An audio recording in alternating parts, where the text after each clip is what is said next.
Box on Motley Crew. Just watching. Cheesy baby, are you?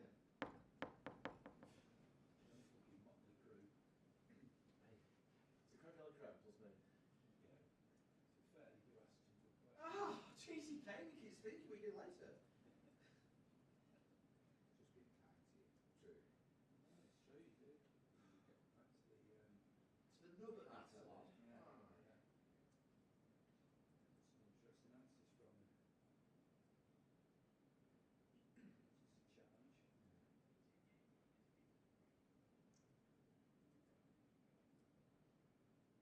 It's a challenge. We will do it at 2 o'clock. Not now, but at 2 o'clock.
Oh, gee, sorry.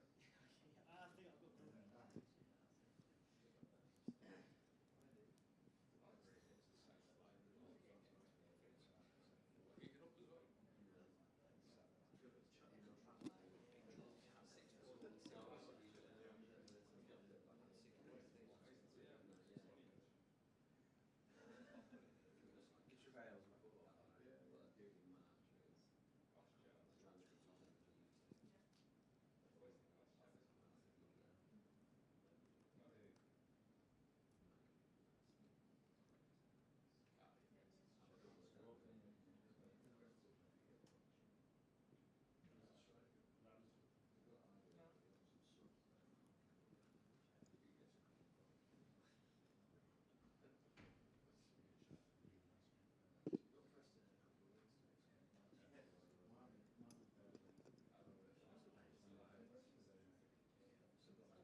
Pick it up as well. It travails, mate. It is you in charge of those jobs. Simple as that. Clear thinking. Not afraid to take the shout out. That pitch, take care of that stuff. Let's get it again. That wasn't an E, sorry.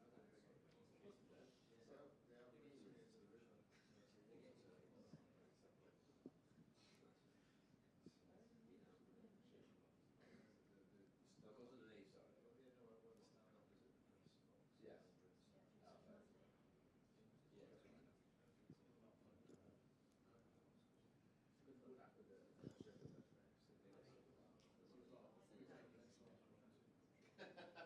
Got water table and shoes there.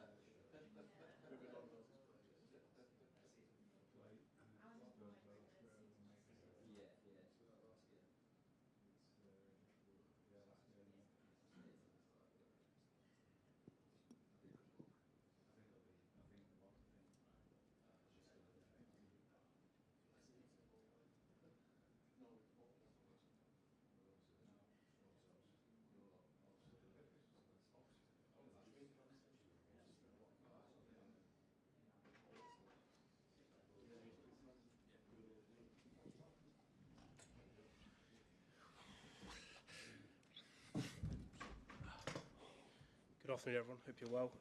We'll take a show of hands for questions, please. Mike's the side of the room. We'll set an embargo partway through for 10:30 p.m. this evening. PLP. Thank you. Hello, Pep. You're a couple of days on from that win at Anfield. How much of a boost have you felt from that amongst the group around the team? Yesterday I didn't see the players, and today I didn't see the players, not yet. We'll see.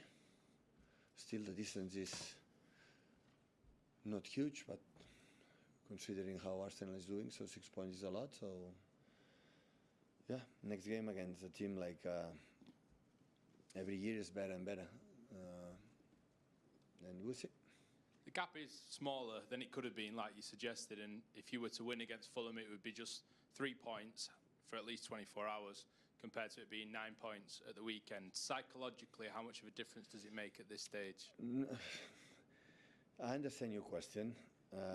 Every time in the last month, last weeks, every time when I go before the game in the flash interview, always you lose, you are losing everything, and you are going to disappear for the planet Earth and this kind of stuff. So what I'm saying is that what you have to do to beat Fulham, what you have to do better to do, be closer to make the first half in Anfield than the second. What is the reason why the second half still we are dropping our performance. Why it's not 3, 4, 5, 6? Because if we don't improve that, we are not win. No Fulham, we are going to drop, maybe not Fulham, but maybe it will be against Newcastle, or maybe in the next. And I understand how nice that 9 points, 3 points, this kind of stuff. That is okay, but that is not make winning titles or arrive in the last stages to try to win, to be close to fight for win the titles. What do you have to do to beat Fulham then? Fulham is every season is better. The movements they do. So when I see the game, for example, United this morning, that they lost at the end with the Sesko goal, and they are so really good. So the patterns and the quality they have, and the composure with the play, the speed they have, and the orientation, defensive, offensive, that's really good. Marco's one of the top managers I face. Even the results have been good. That is because Man City have more opportunities in terms of have top players, but he's a top manager, destined to be one of the tops in a few years for sure. Hi Pep, how's Kusanov for tomorrow? Yeah, good. He's able to play, yeah? Yeah. Maybe he had a difficult start here, but he's still only 21, and there was a language barrier as well. Has it taken you by surprise? Kusa. Yeah. Well, has it taken you by surprise how well he has coped with the Premier League? And well, I admit he doesn't speak like William Shakespeare, but but he's getting better and getting better. So he understands. He understands what we want, what he says, and every time it's better and better. He's so intelligent. Normally you have the opinion that like he's so physical, so strong, and he's so fast, he's not able to think. And it's completely the opposite in Kusa. He's always taking good decisions. How are you getting on with your Uzbek? My Uzbek? Not even one word. But... And you spoke about his speed and his ability to recover in challenges. Are there any players that you've watched or worked with that he reminds you of? Well, his speed is difficult. It's so fast. To recover that position is one of the attributes. But not just that. Don't confuse about Kusa. He's so intelligent. Normally, when the player had this physicality, always had this physicality because he has not to use what is going on and solve it with his physical condition. And he have both.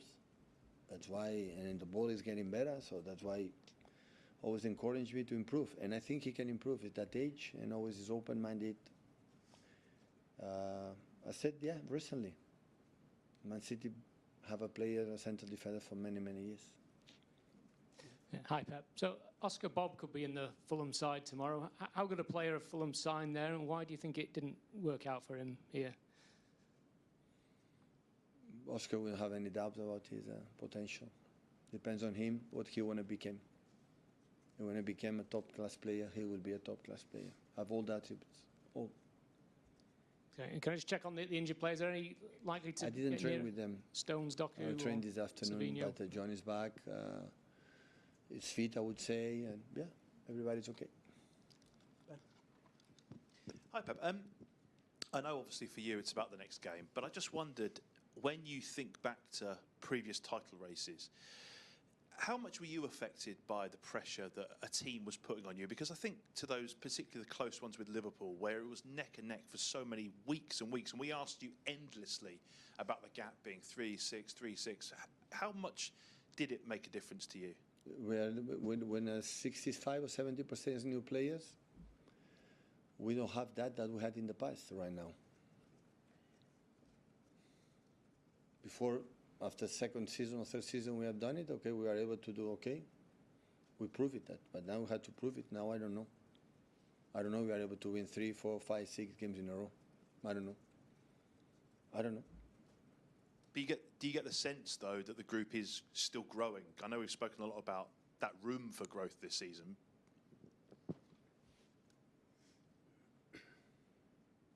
Considering because we won in Anfield?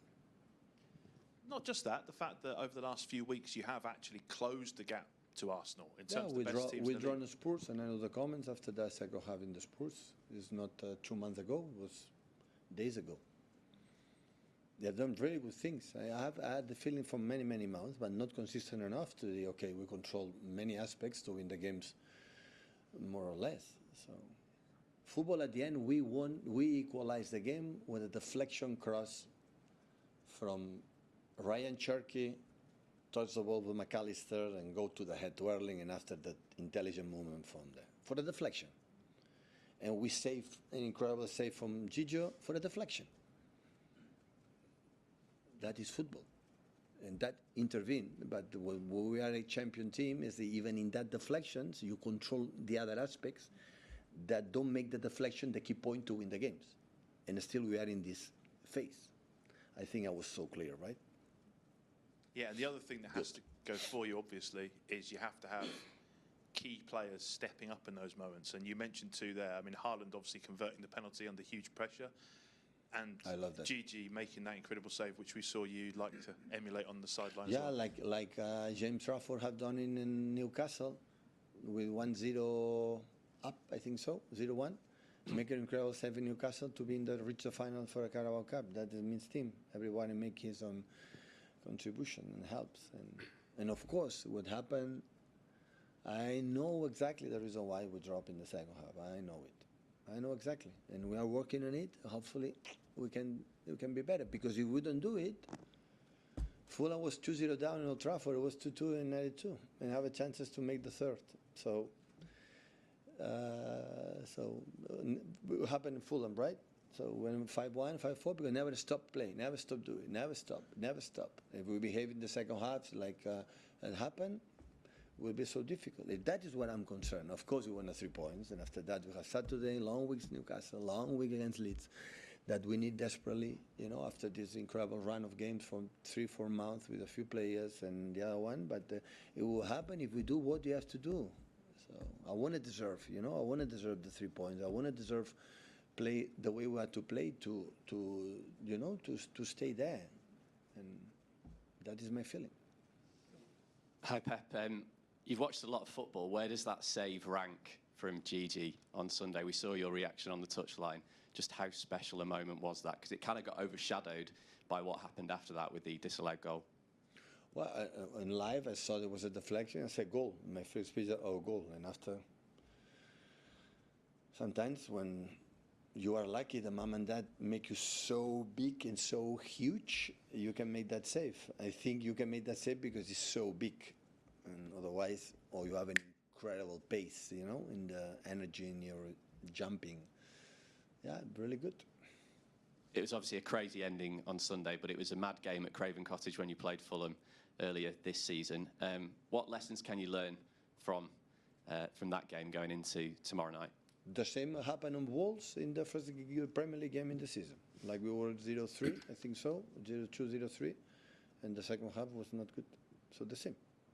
We stepped to do what you have to do, and that's why it was a little bit of reflection. That was a little bit of 5-1. I said, come on, 5-1. It's 5-4, and I think in 70 years of career, one of the toughest moments I live in the gout, definitely, because 5-1, okay, they're good, but you take more or less for granted. No, we're going to win the game, and at the end, we were close to equalize and lose the game.